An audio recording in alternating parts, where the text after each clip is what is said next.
¿Qué chucha pasó con la rebeldía? ¿Por qué tantos jóvenes que antes rayaban muros con mensajes desafiantes al poder y a lo conservador, al calor de las luchas sociales, ahora comparten memes de ultraderecha? La juventud en muchas latitudes está girando vertiginosamente hacia la ultraderecha. No solo votan por ello, ahora muchos hablan como viejos rancios, pero con filtro de TikTok.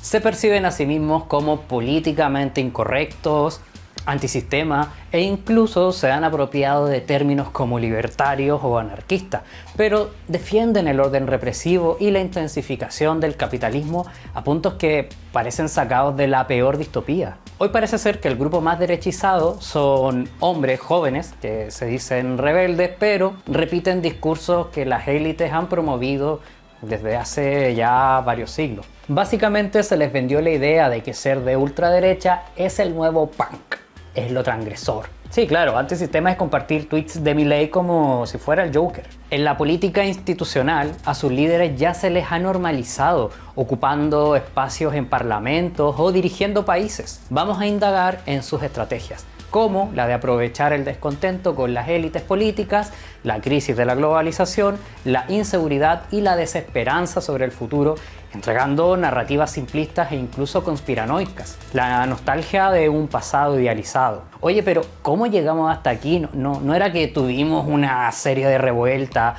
e insurrecciones populares? Pues bueno, te advierto que algunas respuestas van a incomodar. Así que afila el machete.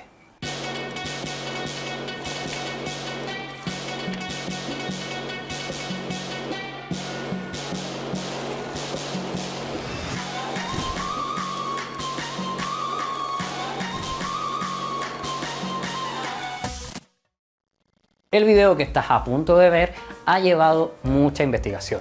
La lectura de varios libros y ensayos, lectura, guión, presentación, grabación y edición son labores que me toman mucho tiempo y trabajo. Los videos siempre serán gratis y abiertos, así que si crees que mi trabajo es necesario y te gusta, recuerda que voluntariamente puedes colaborar en Patreon, Ko-fi o Liberapay. Gracias a quienes ya lo hacen y a quienes difunden este material. ¡Salud!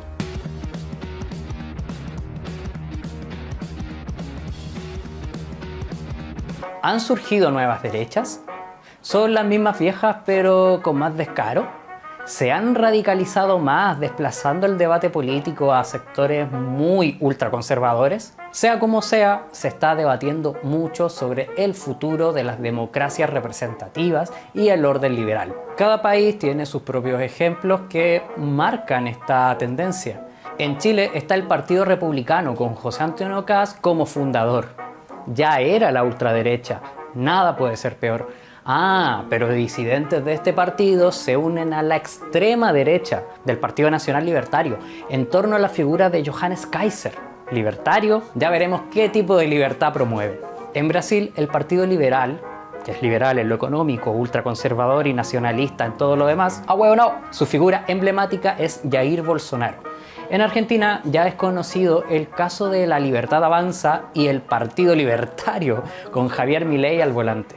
En Bolivia tienes a Creemos, en Alemania Alternative für Deutschland, el AfD, en Austria el Partido de la Libertad de Austria, Friedliche Party Österreich. En España tienes a Vox y agrupaciones como Se Acabó la Fiesta, que reúne antifeministas de extrema derecha. Y eso sin contar otros tantos que siguen el mismo libreto. Temas como la inmigración, el globalismo, el ecologismo, derechos sexuales y reproductivos y el feminismo son su kriptonita y han llegado a disputar el sentido de los conceptos, hablando, por ejemplo, de las verdaderas feministas o de somos los verdaderos anarquistas y libertarios. Según algunos estudios, las mujeres jóvenes se están inclinando a la izquierda del espectro político, mientras que los hombres más a la derecha, respondiendo al feminismo con movimientos que buscan remasculinizar y recuperar la hegemonía masculina. Pues bajo su distorsionada mirada, los hombres serían víctimas de una sociedad misándrica, dicen. Las llamadas nuevas derechas surgen como una fuerza política en el siglo XXI, pero ¿qué tienen realmente de nuevo? Te encontrarás con teóricos que las comparan con el fascismo histórico, Otros, como el historiador Emilio Gentile, rechazan esa idea diciendo que sería un error entenderlo como un simple retorno al pasado. Así que otros, como Enzo Traverso, les llaman posfascismo, pues si bien comparten muchísimos rasgos con el fascismo histórico, digamos, tienen diferencias importantes como la falta de una visión utópica y que si bien son fuerzas reaccionarias, populistas, autoritarias y xenófobas, carecen del característico partido milicia o la idea de una regeneración nacional violenta. En mi opinión, esto último es bastante discutible. Partidos como Vox en España o Agrupación Nacional en Francia han incentivado acciones violentas con el discurso de una regeneración nacional, o el caso de los Proud Boys en Estados Unidos, grupos solo de hombres ultranacionalistas y supremacistas blancos por años dirigidas por Enrique Tarrio, un afrocubano, supremacista blanco, líder también de la asociación Latinos for Trump, como decir, dinosaurios por el meteorito. Por otro lado, si bien no propone una utopía futurista, sí que crean una narrativa de reconquista y de restauración de un supuesto pasado glorioso. Si no, pregúntenle a Meloni o a Abascal. Hasta aquí mi opinión, sigamos. Otros, en cambio, distinguen entre la extrema derecha y la derecha populista radical. La primera rechaza la democracia liberal, la segunda la acepta pero quiere debilitar cosas como los derechos de las minorías y la separación de poderes. La conjunción de ambas forman el polo de la ultraderecha. En Latinoamérica, estos movimientos mezclan nacionalismo con soberanismo y se oponen a la diversidad cultural, es decir, promueven una identidad nacional homogénea, construyendo un enemigo interno, indígenas, feministas, defensoras de la naturaleza, etc.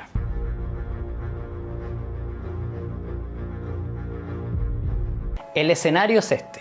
La globalización, este proceso de interconexión mundial en economía, política, cultura, etc., vendió la idea de que traería desarrollo económico, ascenso social y bienestar para todo el mundo. Generó expectativas, pero terminó beneficiando a pocos y dejando a la mayoría en la incertidumbre.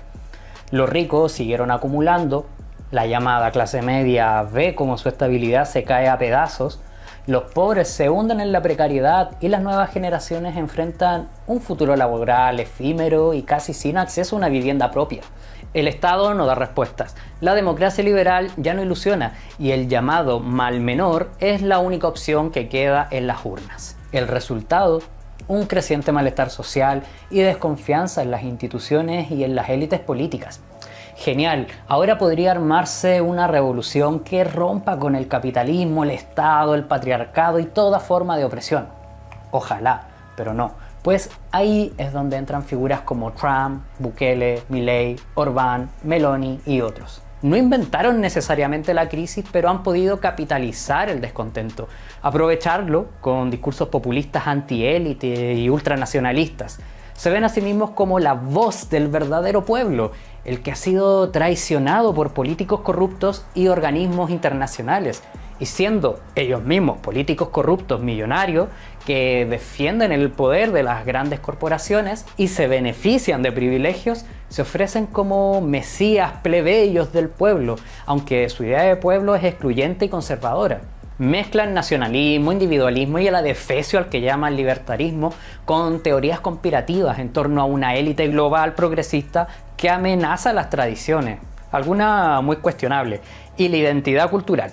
Ahí encontraron a un público fiel que vieron convertidos sus problemas materiales en guerras culturales. Es decir, no tienes casa ni contrato estable, pero el problema, dicen, es que alguien dijo todes en la tele. Los reaccionarios ofrecieron chivos expiatorios. La inmigración amenaza tu trabajo y tu dinero, dicen. Las feministas y la diversidad atacan tus valores y a la familia, dicen. Según ellos, hay una élite progre que te quiere quitar la patria, el asado y la virilidad, y por eso apoyan a millonarios con peinados sospechosos. La idea es clara. Con una retórica supuestamente rebelde y políticamente incorrecta, canalizar el descontento hacia chivos expiatorios y encontraron en las redes sociales y los memes una herramienta clave de propaganda que les acerca a gente joven. ¿Crisis del sistema? Sí. ¿Qué deseamos? Una revolución. Lo que te llegó por Temu, Milei con una motosierra. Puta como odio a Temu. O sea, podemos decir que más que una alternativa, estos grupos son una reconfiguración del autoritarismo de siempre, pero en formato digital y más populista. que más que solucionar la crisis del sistema actual, busca aprovecharla para consolidar su propio poder.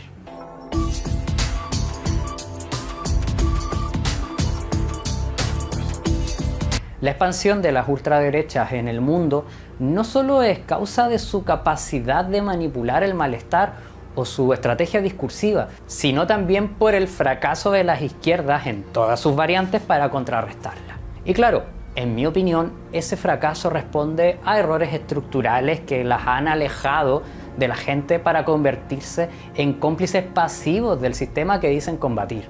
Por ejemplo, un error, a mi modo de ver, es que la izquierda creyó que la democracia liberal iba a frenar el fascismo, pero el Estado solo abrió la puerta y lo legitimó en nombre del pluralismo y la libre expresión, y la ultraderecha entró, saludó y ahora quiere romperlo todo desde dentro. Los que parecen ser gobiernos progresistas han jugado a contener, si es que, a la ultraderecha en medida lo permitan las mismas reglas que la potencian, mientras esa ultraderecha no juega con las mismas reglas, las usa como trampolín y luego las rompe sin remordimientos. O sea, que la izquierda institucional no entiende que no se pueden enfrentar al neofascismo con la institucionalidad diseñada para permitirlo. Otro error ha sido alejarse de las clases populares en vez de construir junto a ellas proyectos para problemas concretos, como la precarización de la vivienda, el acceso a la salud, etc. Si bien existen proyectos así, la izquierda suele entramparse en debates más abstractos y tecnicismos que, si bien son necesarios, no resuenan con la gente. Que la interseccionalidad de la ontología de la lucha de clases en el marco del posfordismo tardío. Y entonces ves a estos zánganos con su lenguaje simple y directo decirle a la gente lo que quieren escuchar, incluso si son mentiras. No tienes trabajo, los inmigrantes te lo quitaron, invitados por los comunistas. O sea, hay que volver a cuestionar el sistema desde su raíz y organizar movimientos de base.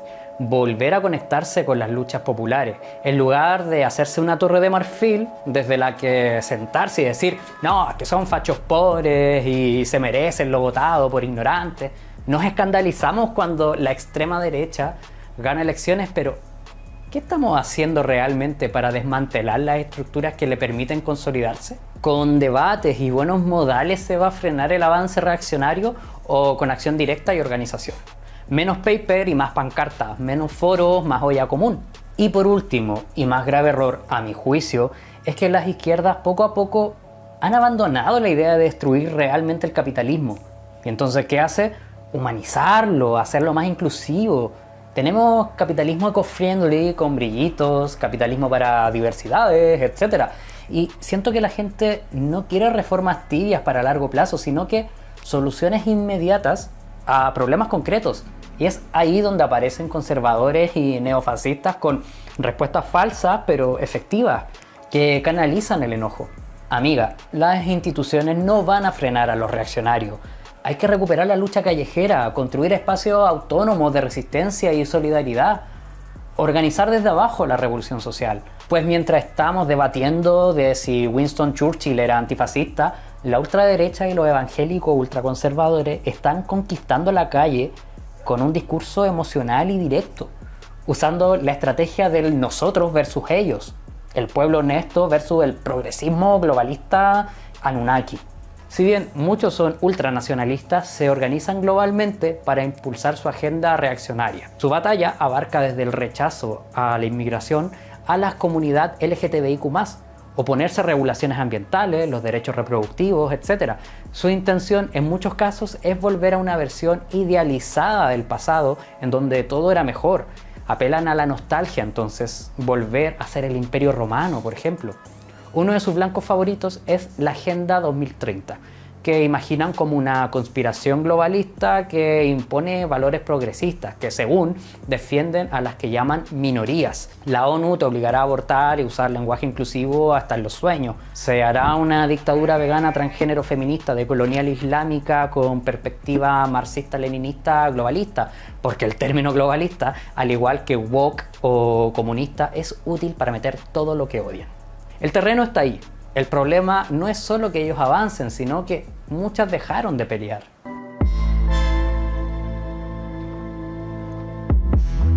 La demanda de bebés y niños es de ordinario muy superior a la oferta. Si se permitiera el mercado libre de niños, se eliminaría este desequilibrio y se llevaría a cabo una transferencia de bebés y de niños desde padres que no los quieren o no los cuidan a padres que desean ardientemente tenerlos. Esto lo decía Murray Rothbard, un economista considerado por muchos como el padre teórico del autodenominado movimiento libertario en Estados Unidos. De más está decir que este movimiento libertario no tiene nada que ver con este movimiento libertario, sino que suelen ser ricos o afines a los ricos que no quieren pagar impuestos. Van con la bandera de Gadsden, con el lema Don't Tread on Me, y consideran que el Estado pone muchas trabas a sus ambiciones, que pueden ser deseos tales como vender un niño o comprar un hígado nuevo luego de reventarlo con whisky en un concierto de Metallica. Esta es la parte en que hablo de los ahora proclamados anarcocapitalistas, que en sí el concepto ya es muy confuso. Si llevas tiempo en este canal, sabrás que anarquismo es una filosofía y práctica que se basa en el rechazo a la autoridad, por ende, al Estado, el capitalismo, el patriarcado, etc. Es un movimiento del que se desprenden varias corrientes. Todas comparten ese rechazo. Ven al capitalismo como un instrumento de opresión y a la propiedad privada de los medios de producción como algo que abolir.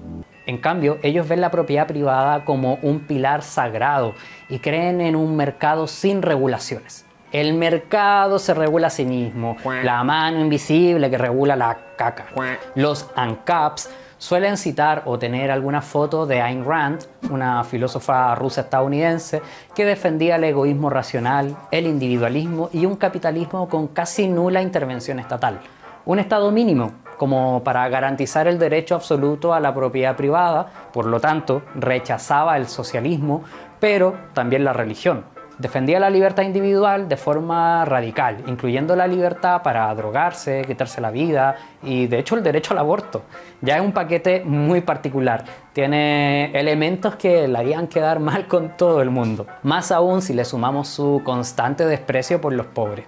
Si bien Rand influyó en la idea del llamado anarcocapitalismo, ella no apoyaba la idea de eliminar totalmente el Estado, sino que iba por un sistema minarquista, que le llaman, con una intervención mínima del Estado, solo como para defender la propiedad privada y lo que llaman libertad individual. Pero de donde más se alimentaron los llamados ANCAPs es de la escuela austríaca de economía, con figuras como von Bauer. Luego vinieron exponentes como Mises y Hayek, que defendían que solo el libre mercado puede asignar correctamente precios y recursos. Mises llegó a justificar el fascismo como un remedio momentáneo para salvar la civilización europea contra el marxismo, y Hayek apoyó a Pinochet prefiriendo una dictadura liberal a una democracia socialista. Estos son los referentes de los libertarios. Ojo, los autoproclamados anarcocapitalistas y los que se dicen libertarios de derecha no son lo mismo. Si bien comparten muchas cosas en común, los fans del látigo, o sea, los libertarios, aceptan la existencia de un estado mínimo, como para defender la propiedad privada, la defensa e impartir lo que llaman justicia. Luego, los antiestados Sociedad Anónima sí proponen la abolición del Estado, pero su reemplazo inmediato por un libre mercado radical. La seguridad y la justicia pueden ser impartidas por entidades privadas que compitan en el mercado. Todas las funciones del Estado pasarían a manos de las empresas privadas. O sea, como privatizar el Estado. Aquí también la propiedad privada es el pilar fundamental, siempre que tengas el capital para poseer propiedad privada, claro. No hablamos de tu cepillo de dientes o tus lentes, sino de la propiedad de tierras agrícolas a gran escala, una empresa con empleados, una fábrica, todo aquello que implique que ganes dinero no por trabajar, sino por poseer los medios de producción que otros y otras trabajan para beneficio tuyo y a cambio de un sueldo. Los ANCAPs hablan mucho sobre el contrato voluntario como uno de sus pilares, pero omiten el contexto en que se hacen esos contratos. Es decir, si la señora Shakira trabaja 14 horas por un sueldo miserable, da igual, pues ella accedió voluntariamente a ser empleada en ese trabajo. Decir esta idiotez es como decir que si alguien se tira al mar desde un barco en llamas es porque eligió nadar. No, no y no. La voluntariedad en relaciones asimétricas de poder y contextos de necesidad es un eufemismo para la explotación. Los contratos voluntarios entre un patrón y una trabajadora no ocurren entre iguales, sino entre alguien que posee medios para imponer sus condiciones y otra que, por desesperación, por sobrevivir, debe aceptar esas condiciones o, como mucho, buscar condiciones menos malas, con el tiempo y las deudas en contra. Los pilares de esta corriente solo protegen a quienes ya tienen poder, a los dueños del capital. Lo demás es verborrea economicista y principios abstractos para justificar la inequidad y la acumulación de capital y el sometimiento de quienes no tienen más que su fuerza de trabajo y han tenido el descaro de llamarse a sí mismos anarquistas. Joven compañero o compañera, que no le engañen. El anarquismo es inseparable de la lucha con el capitalismo, el rechazo a toda forma de dominación, económica, política, religiosa, patriarcal, toda forma de explotación, y promueve la construcción de sociedades horizontales, solidarias y autogestionadas. Estos, en cambio, son una apropiación moderna y contradictoria del término anarquista, popularizado por ellos en los años 50, tomando solo el elemento antiestatal y negando el corazón solidario y antiautoritario del anarquismo. Retuercen la historia para convertir a todos los pensadores y pensadoras del anarquismo en estatistas, que se mezclan con el colectivismo opresor, dicen. O sea que no ven diferencia entre Stalin, Mao, Bakunin o Durruti. Todos son estatistas, según ellos. Los verdaderos defensores de la libertad, pero de mercado. Muchos de ellos, por ejemplo, ven con buenos ojos que las multinacionales exploten infancias en el llamado tercer mundo, pues así al menos no mueren de hambre o no caen en situaciones que no puedo mencionar. O sea que todo se justifica en nombre de la santísima madre empresa. Pero si dice esto mismo, saltan a decir que uno es el autoritario y te ponen ejemplos de niños vendiendo limonada un fin de semana en Estados Unidos. No espero mucho más de gente cuyo gurú hablaba de un mercado libre de niños. Sí, según él, si tienes tutela sobre tu hijo, ¿por qué no puedes venderlo como si fuera un auto viejo? Pero para ellos es pura lógica de libre mercado, que es la única mierda que quieren ver libre. Referentes más famosillos de estos pensamientos son Javier Milei en Argentina y cientos de youtubers y tiktokers, destacando a Emanuel Danán, Tipito Enojado o Lilia Limón, algo así. Argentina, ¿todo bien? Muchas y muchos jóvenes caen en la trampa de estos capitalistas con disfraz transgresor, defendiendo un sistema que los va a explotar sin piedad y que los ve como meros números en un gráfico. Lo cierto es que hay un submundo en internet donde hombres muy frustrados esparcen odio hacia las mujeres, la llamada manósfera, integrada también por influencers comúnmente asociados a la extrema derecha, comprometidos con la defensa del patriarcado. Un grupito de perturbados que no sale de internet. Error. Han estado detrás de agresiones y hechos fatales en las calles. En 1997 la canadiense Alana se sentía sola y sabía que no era la única. Creó la web Alana's Involuntary Celibacy Project, proyecto de celibato involuntario de Alana, Incels, para conectarse con gente que también se sintiera así y compartir sus frustraciones con la vida amorosa.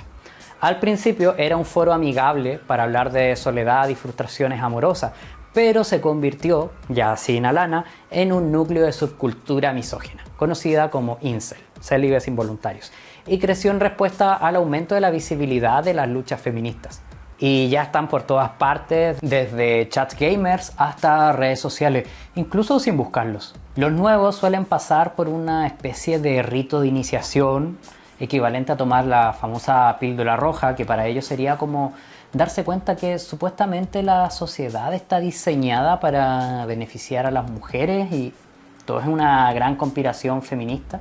En su visión del mundo, los hombres son las auténticas víctimas, condenados a fracasar laboral y sexualmente por no sentirse atractivos o por no tener recursos para atraer a una mujer.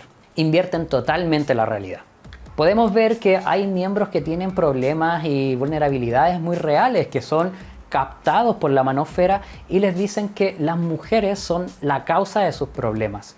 Un adolescente apenado navegando en internet se puede transformar en un incel y sentir que al fin forman parte de algo, lo que sea, con una causa y un enemigo al que derrotar. El discurso es tan violento que de verdad dan ganas de vomitar. Incluso la autora británica Laura Bates, en su investigación, tomó la identidad de un joven y se adentró en estos foros. Se dio cuenta que leyendo este odio misógino día a día, incluso se podía normalizar con el tiempo y no causar tanto impacto del contenido que se compartía. Algo que les motivaba, según decía alguno, era que no consideraban justo que se hablara de las necesidades de las mujeres cuando su vida de hombre con supuestos privilegios no era precisamente de privilegios, según ellos veían. Por muy hombres blancos y hetero, si no tienes dinero y no puedes acceder a la vida sexual, pues no tendrías privilegios realmente. Por lo que suelen odiar que la gente les diga que son privilegiados y ven al feminismo como su rival más importante.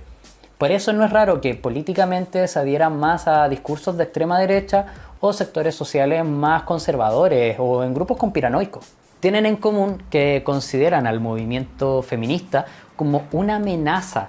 Interpretan que es un ataque deliberado a la totalidad de hombres y que no existiría una forma aceptable de ser varonil. La respuesta defensiva sería correr a una zona de confort en la que te digan que esto no es tu culpa. La manósfera incluso va más allá y les invierte la película. No es tu culpa. Creer que ellas son infrahumanas y odiarlas no está relacionada con tu falta de éxito romántico. Debe ser el sistema misándrico. Ahora es cuando alguien me dirá, oye, pero si es verdad, los hombres sufren y la tasa de suicidio es más alta en varones y tienen que ir a pelear en guerras y bla, bla, bla, bla, bla. Y sí, la tasa de suicidio es más alta. En gran medida tiene que ver con no reconocer que necesitamos atención en salud mental. La mismísima cultura patriarcal impone que el hombre debe ser el sostén y protector de la familia. Así que no cumplir con esa expectativa de proveedor, entre otras cosas, puede afectar mucho. Pedir ayuda no es de macho, así que muchos se lo guardan hasta que explotan. Ya el acceso a salud mental es un problema más transversal. ¿Que los hombres sufren más violencia y más muertes? Sí, suele ser en manos de otros hombres. El patriarcado como modelo social es de naturaleza opresiva, siendo las compañeras y las diversidades a lo masculino sus principales objetivos. Pero la masculinidad se ha construido justamente en esos pilares. Reforzarla no elimina el problema. El incel cree que el 20% de los hombres atractivos se acuesta con el 80% de las mujeres, pues, según dicen, ellas eligen a sus parejas netamente por lo físico y no por otros atributos. Esta teoría llamada 80-20 igual omite completamente que pueden existir mujeres y hombres homosexuales. Es decir, igual un porcentaje de mujeres eligen a otras mujeres y viceversa, pero además parecen tener muy definido el límite entre lo atractivo y lo feo. Ser bajitos, calvos, con acné o racializados puede condenarte al celibato eterno. No se preocupen, yo estoy salvado. Para sorpresa de nadie, la manósfera y estas nuevas derechas están conectadas más allá de que ambas son un buffet de racismo, homofobia y misoginia que propone a este hombre ideal, blanco, macho alfa, rancio y funado. Las nuevas derechas también toman a un grupo privilegiado y les dicen que en realidad ellos son los discriminados a manos de personas que realmente son discriminadas. Mujer lesbiana, negra, senegalesa, pobre y sin casa, opresora, sin duda. Hombre inglés, blanco, propietario de 5 edificios y una fábrica, oprimido totalmente. Llamen a la Cruz Roja, que lo ayuden, por favor. Y sí, muchas y muchos nos reímos de lo ridículo que suenan, pero ojo, sus ideas están calando en el discurso político. En 2018 se hizo conocido el caso de una página llamada Incelocalypse, con contenido extremadamente violento que no podría ni siquiera mencionar por aquí sin que me bajen el video, pero que ya el banner hablaba de esclavizar mujeres. También apuntaban hacia niñas en actos atroces. Se compartían videos muy graves. Su creador y administrador se hacía llamar Leukostick y se autodefinía como Rape Cells, que ya puedes imaginar lo que significa. Este misógino promovía esto, ataques con ácidos y otras barbaridades. Te digo, hermano, esta weá es lo que puedo mencionar por aquí. El punto es que se cree que esta gente no influye en nada. Pero un detalle, Leukostick era nada más ni nada menos que Nathan Larson, candidato al Congreso por el estado de Virginia con el Partido Libertario, fundado por Rothbard. Era promotor del Anarcocapitalismo. y admirador de Donald Trump. Él mismo, con orgullo, afirmó que sus opiniones lo ayudaban a conseguir votos. Sus exigencias iban desde derogar la ley sobre la violencia contra la mujer, pasar a un sistema que clasifique a la mujer como propiedad de sus padres y luego de sus esposos, hasta cosas como permitir el femicidio como castigo por cortarse mucho el pelo sin permiso. El año 2022 este personaje murió y nos alegramos por eso. La manósfera y el supremacismo blanco, lo reconozcan o no, comparten la idea purulenta de que el hombre blanco, hetero y macho alfa estereotipado existe para dominar y reproducirse, por lo que el control y el poder son fundamentales. Es patético y podemos no tomarlos en serio, pero habrá gente que sí los tome como un referente y esa gente ahora está formándose y esparciendo estas ideas. El odio se está organizando y no es el nuestro. Para las derechas radicales, cualquier avance en derechos humanos, ecología e inclusión es una prueba de que estamos atrapados en una especie de inquisición progresista totalitaria. La educación sexual, pedir que no maten a la comunidad LGTBIQ+, el veganismo, derechos reproductivos, lenguaje inclusivo, etc. Todo es parte de una agenda que busca destruir Occidente. En sus delirios, incluso el empresario George Soros está financiando todos los movimientos sociales y progresistas. O sea, en lo que llaman guerra cultural, ellos serían ahora los llamados a romper el sistema, mientras las izquierdas representan el status quo puritano, lo conservador, por tratar de conservar un supuesto bienestar conseguido en materia de derechos. Con una publicidad del pensamiento, que serías tú diciéndole a tu suegro que lo que dijo es machista o que no sea racista con el invitado, ¿no? Todo para evitar que la verdadera verdad salga a la luz. O sea, inserta aquí teoría conspiranoica sin sentido o una fake news. Aunque si fuera así, yo creo que no sería muy efectivo, pues los mensajes racistas, misóginos, transfobos, xenófobos campan a sus anchas en los matinales de televisión, en las redes sociales y en los gobiernos. ¿Y qué es esto de la corrección política? Es un fenómeno complejo, basado en la ética y muy empapado de los cambios culturales, usando un lenguaje que trata de ser más respetuoso con los sectores oprimidos y la salud mental. ¿Imperfecta? Sí. ¿Necesaria? También. Visibiliza desigualdades y tensiones jerarquías históricas, aunque más bien por medio de símbolos explicados en una sociedad posmoderna y relativista. Es interesante el contexto porque responde a una izquierda que ha ido desde las mayorías, la clase obrera, hacia las consideradas minorías, que no son muy minoritarias. Es importante saber diferenciar entre la crítica transversal que podemos hacerle a esta corrección política con grupos reaccionarios justificando el racismo, homofobia o machismo como libertad de expresión, lo que hace la televisión cada día. Mezclando conceptos como marxismo cultural, ideología de género, posmodernismo. En todo caso, no es mentira que las desigualdades de todo tipo existen. El colonialismo no fue una excursión turística. El lenguaje aportó en la construcción de opresiones y hay muchas injusticias que se suman. Ah, pero decir esto es oprimir su derecho de ser racista o sexista. Pobrecito. Oremos. Las extremas derechas están en algo así como su propio Mayo del 68 versión facho, pero con memes, influencers de los discursos del odio, infiltraron sus discursos en el humor, la música, la política, los podcasts, la estética, de la que incluso se apropiaron de los sectores rebeldes, y hasta parte de las izquierdas creyeron que era buena idea copiarles el discurso antimigratorio y antifeminista para ganarles votos. Pues hay que hablar de los problemas reales o incluso porque habrá un gran reemplazo racial. Sí, rojipardismo en Europa, hablo de ti. La estrategia es clara, provocar, colar el veneno en el debate público como una opinión que hay que respetar y victimizarse porque censura progre.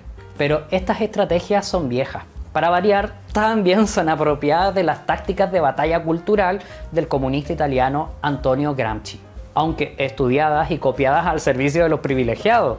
La idea original era darle importancia al plano cultural para configurar y difundir ciertos significados que ayuden a generar un sentido común transformador para la clase trabajadora. Por eso fue importante la prensa obrera, la propaganda, los cancioneros, pero mientras la izquierda confió en su supuesta hegemonía cultural, de este otro lado se tejieron redes. En este nuevo escenario, Ya no bastaría con académicos y sociólogos escribiendo papers y tesis doctorales, pues si no hay comunicadores, propagandistas y divulgadoras que lleven esas ideas a la gente a pie o por las redes sociales, pues todo ese campo quedaría abierto a los influencers de la manósfera y estas extremas derechas. Podemos ver cómo foros, memes y chats han sido fábricas de radicalización reaccionaria, con cosas que parten como humor negro y que se repiten hasta parecer una verdad, que pronto llega a los noticieros y a los parlamentos y ya estaría el cóctel de caca listo. Si no, mira cómo estas redes sirvieron de trampolín a Bolsonaro, Milei o Trump. Sobre apropiación de símbolos normalmente asociados a causas más zurdas, hay variedad, como ocupaciones neofascistas en Italia y Ucrania, con centros sociales ocupados, pero versión xenófoba, o hogares sociales en España que pasaron de quemar indigentes a ofrecerles ayuda. Siempre que sean blancos y españoles, claro. Así se crean una imagen de solidarios y comprometidos con causas nacionalistas, mientras apuntan a quienes ayudan a inmigrantes como traidores. La jugada redonda. Estas llamadas nuevas derechas, a las que se pliegan tantos jóvenes, tienen un discurso que muta según su público. Pueden sonar libertarianos, patriotas, antiglobalistas, etc. Pero en el fondo, si bien con elementos diferenciados, son reaccionarios que apelan a lo de siempre: racismo, machismo, xenofobia, homofobia, pero vestidos de sentido común y a una identidad común. Por ejemplo, la iberósfera, basada en la hispanidad, la familia tradicional, la masculinidad y la nostalgia de un tiempo en que los valores tradicionales no eran corrompidos. ¿Que cuánto daño han hecho muchos de estos valores tradicionales? Han creado fundaciones para articular la llamada iberósfera, con lazos entre la ultraderecha en ambos lados del charco, apelando a un pasado común en base a la cultura hispana, la cual reivindican como la gran experiencia civilizadora, tan ensuciada por lo que llaman leyenda negra. Pero también meten aquí a guerrilleros, narcos, indigenistas, todos en la misión de destruir la hispanidad y con ello toda la civilización occidental. Esta gente te dirán que son defensores de la libertad. ¿Qué libertad? Por supuesto que no la tuya ni la mía. Libertad en clave de neoliberalismo radical y conservadurismo moral. Ellos no están ganando por tener mejores ideas, sino porque supieron usar los espacios que otros abandonaron. Calaron en los barrios, en las redes, en el humor y lo transformaron en propaganda reaccionaria, mientras otros se quedaron esperando la rebeldía de las instituciones, como si los reaccionarios se detuvieran con decretos. Ya no basta con análisis brillantes que la gente no está leyendo, y ojalá lo hicieran. Hay que recuperar las calles, las radios populares, un abrazo a las que existen, los libros fotocopiados en la esquina, la organización de barrio. Recuperemos el fuego, compañera, que si estos hueones vienen con el autoritarismo de la mano, nosotros respondemos con solidaridad transformada en insurrección. Es necesario porque si no le ponemos freno nosotros y nosotras mismas, nadie más lo hará. Nos dirán que soñar con una sociedad más justa es de ingenuos. Pues muy bien, que tiemblen ante la ingenuidad organizada. Salud y revolución social. Peucayal. No son nuevas las propuestas de armarse para defender una supuesta institucionalidad y una supuesta madre patria. Estas propuestas suelen digerirse tras el disfraz de una lucha entre los buenos y los malos. Apela a la juventud cargándoles una culpa patriótica si decides eludir a la tarea de morir por ese mismo estado que parasita de tu sudor mientras te exprime y te reprime.